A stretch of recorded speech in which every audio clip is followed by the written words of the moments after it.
Bora, queridagem!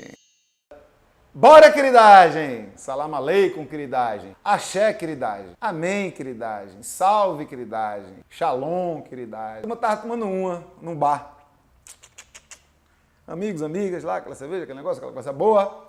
Aí começaram, não, porque o PT, porque Lula, Bolsonaro, o PSOL, Guilherme Boulos, não sei o que lá. Aí o dono do bar chegou e falou, para!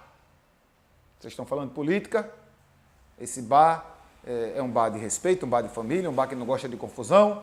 Aí começaram, o esporte, o Flamengo, Campeonato de 87, Copa do Mundo, Cristiano Ronaldo é melhor do que Messi. Para! Futebol também não pode, futebol dá muita intriga, dá muita confusão, futebol dá violência.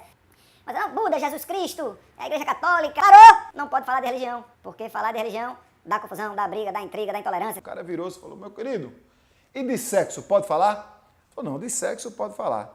Então vá se fuder. Você, eu, Maiara, Beto, Jorge, Jair, Luiz, precisamos conversar, velho. Precisamos botar as coisas na mesa, precisamos conversar para a gente tratar dos assuntos que são tabus com a naturalidade que eles precisam para a gente poder parar de ter confusão por causa disso, né? A gente vai falar do Estado e da laicidade do Estado. O que é isso? O Estado é quem organiza as paradas, né? O Estado é o poder público, né? O Estado é a justiça, o Estado é o governo. Todo esse conjunto de sujeitos forma o Estado.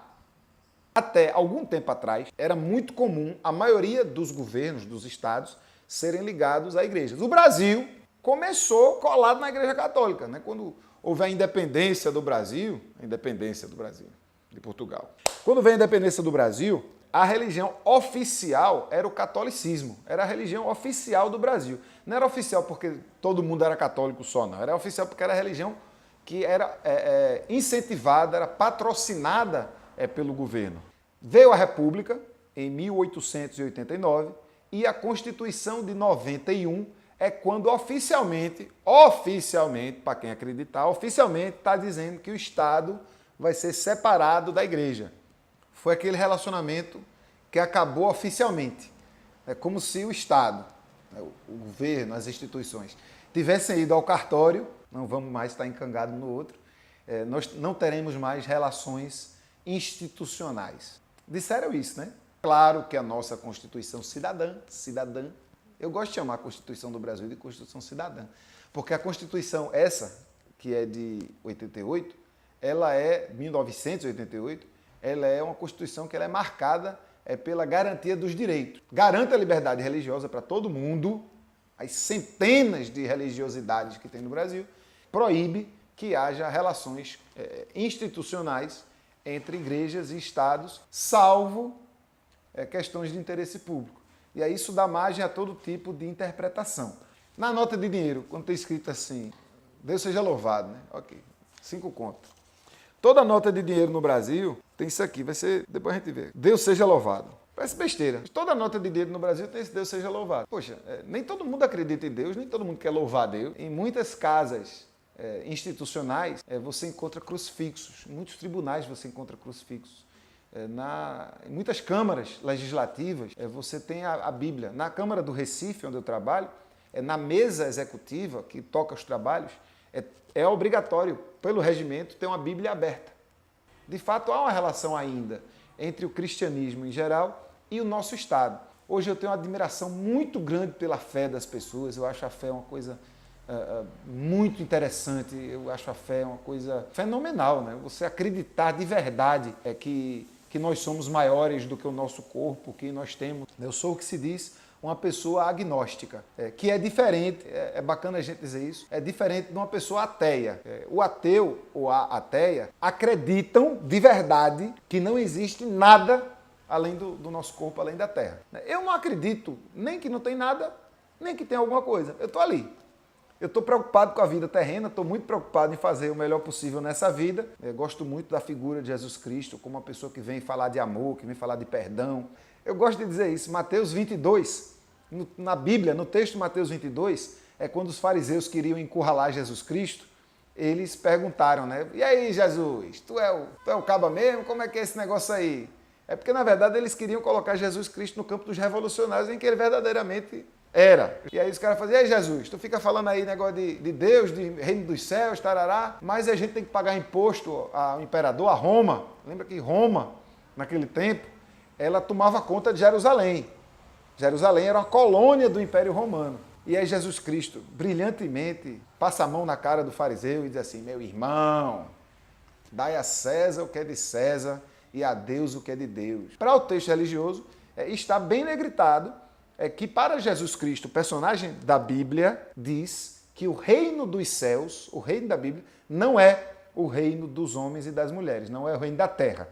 Pague os impostos, dialogue com o Estado, no caso o Estado romano, o Império Romano, mas a conversa da gente é rezar, fazer o bem. Então, quando a gente fala do Estado laico, a gente não está falando de um Estado ateu, e é importante dizer que houve experiências de Estado ateu pela humanidade, experiências em que a religião em alguns países era proibida. O Estado laico é um Estado em que o poder público, a instituição Estado, o governo, não tem religião. E quando eu digo essas coisas, a mamãe às vezes fala, você persegue o cristianismo, Ivanzinho, você não era para estar dizendo essas coisas, porque custa nada. Qual é o problema de ter Deus na nota de dinheiro? Qual é o problema de ter um crucifixo? E eu procuro dizer que o problema é porque nestes espaços todas as outras religiosidades precisam ser respeitadas. Isso muitas vezes interfere, inclusive, na forma de fazer a lei. Vou te dar um exemplo. A guerra contra as drogas mata muita gente. Isso está provado. Só que algumas religiões têm interpretações que dizem que usar droga é feio. Então a galera pega essa questão religiosa e traz como argumento para dizer que as pessoas não podem e o Estado tem que proibir,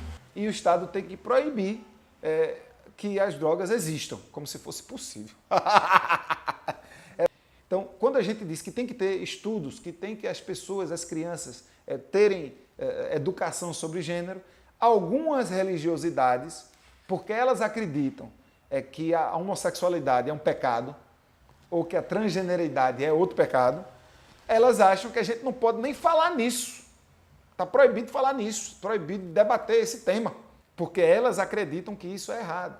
Isso interfere no Estado, isso interfere na política, isso interfere na violência, isso interfere nas relações de poder entre homens e mulheres, isso interfere até no salário que as mulheres vão ganhar. Tá ligado, velho? Isso interfere, por exemplo, quando as mulheres vêm debater os seus direitos sexuais e reprodutivos, se vai continuar com a gravidez ou se não vai continuar com a gravidez. Só que algumas religiosidades acreditam que ali, na hora que o espermatozoide saiu da pitoca do homem, já é uma vida. E aí essa vida não pode ser matada. Só que o corpo é da mulher e aquilo ali não é vida até determinado momento. Então a religiosidade das pessoas interfere na discussão também sobre o direito das mulheres, o direito das mulheres ao seu próprio corpo. A igreja pode chegar e dizer, não tem problema nenhum a igreja dizer, não faça o aborto, não case com pessoas do mesmo sexo aqui na nossa igreja.